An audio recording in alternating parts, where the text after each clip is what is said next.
Ibrahim dibakar tidak mempan dalam api. Dari mana sumbernya? Ternyata itu seorang rabi Yahudi abad kedua Masehi, ya, Pirkir Rabi Eliezer menerjemahkan Ur itu Ur menjadi Ur.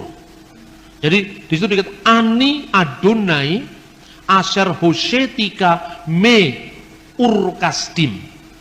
Kejadian pasal 15.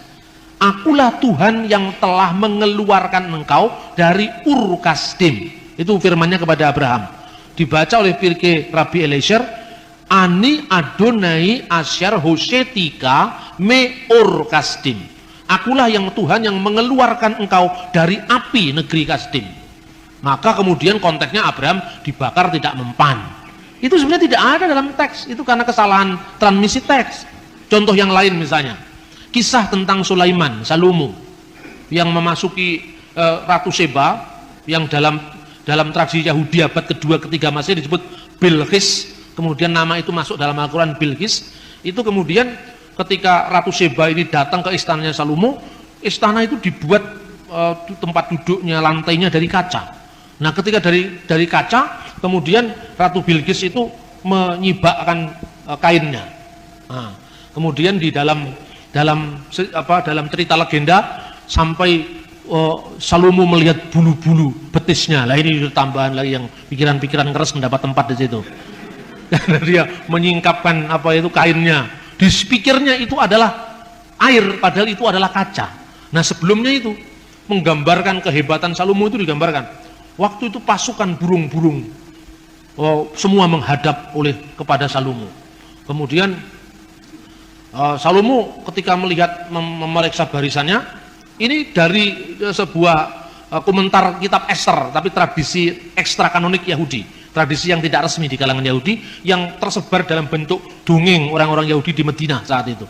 Digambarkan bahwa mana semua burung sudah hadir, semua makhluk sudah hadir, kecuali bulbul yang tidak hadir. Nah, di dalam teks tafsir Ester itu sebetulnya disebut ayam jantan yang tidak hadir.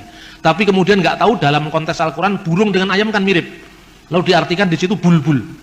Bulbul di mana? Sulaiman sangat jengkelnya mau membunuh bulbul itu. Tapi tidak lama kemudian bulbul datang kasih laporan. Di muka bumi ini ada satu kerajaan yang belum tunduk pada Anda, yaitu kerajaan Seba. Ratunya seorang perempuan gini-gini.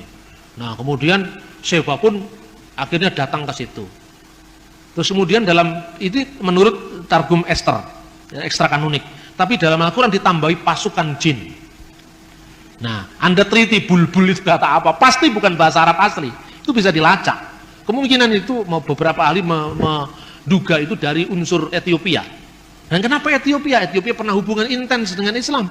Raja Negus al-Asyam. Itu dari sumber perjanjian lama. Terus kemudian ada fakta-fakta kristologi yang dikaburkan. Zakaria Nabi dalam perjanjian lama dikaburkan dengan Imam Zakaria dalam perjanjian baru, yang adalah bapak dari Yahya Pembaptis, ya kan? Kemudian Miriam dalam perjanjian lama yang saudaranya Harun dan Musa, anaknya Amram. Amram punya anak Musa, Harun dan Miriam kan, dikaburkan dengan Maria perjanjian baru. Sehingga ketika Maria membawa anaknya tanpa menanyakan, tanpa memberitahu siapa bapaknya Yesus itu, ya kan? Itu kemudian ditegur oleh kaumnya, versi surat Maryam, wahai Maryam saudara Harun, ya Maryam ukta Harun. Padahal ini bukan Maryam saudara Harun, ini adalah Maryam ibu Yesus. Kenapa disebut Alu Imran, keluarga Imran? Karena dianggap sama dengan Amram, seperti Abraham menjadi Ibrahim, Amram menjadi Imran. Padahal sebenarnya mestinya Ahlu Daud, keluarga Daud, bukan keluarga Amram. Karena Yesus bukan keturunan imam, Yesus adalah keturunan Yehuda. Nah, ini banyak fakta-fakta yang seperti ini sebetulnya lagi membingungkan. Makanya Hasan menjawab, Maryam disebut saudara Harun, itu Harun yang lain. Yang tempat lain mengatakan, karena di orang Yahudi nama Harun itu nama pasaran. Di tempat lain dikatakan karena dia beriman seperti imannya Nabi Harun. Nah, tapi kalau itu kebetulan, bagaimana kebetulan sampai 2 kali? Kebetulan itu cuma 1 kali. Maryam anaknya Imran dalam surat At-Takrim, dan Maryam saudara Harun 2 kali. Ini fakta-fakta sejarah. Kemudian ketika ditanya seperti itu, Yesus dalam kandungan tadi menjawab, akulah Nabi. Nah, akulah Nabi. Coba teksnya.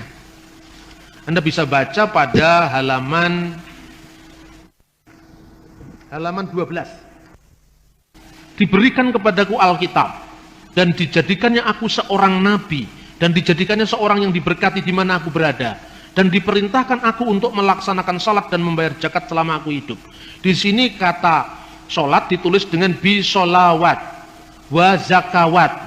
Tetapi ini kalau dibaca dalam teks standar menurut vokalisasi yang diberikan tradisi Islam. Tapi di sini biasanya kata salat dalam literatur hadis yang lebih mudah ditulis dengan shot lam alif tak marbutoh, bukan waw tapi tak marbutoh. Kenapa di sini solawat bukan solat? Pembacaan lain yang ditawarkan oleh orientalis bukan solawat bacaannya, tetapi selota karena itu pengaruh bahasa Arab. Begitu juga zakawat, ini bacaan teks Islam, jamak dari kata zakat. Kalau dalam tradisi yang lebih muda, zakaf alif tak marbutoh. Kenapa dibuat huruf waw di sini? Karena kemungkinan ini diambil dari bahasa Arab zekota, waw. Zekota menjadi zakat, zakawat, kemudian silota menjadi solat, solawat. Ini pengaruh bahasa Arab. Nah, tapi itu tesisnya siapa ini namanya? Luxemburg yang heboh beberapa tahun yang lalu itu.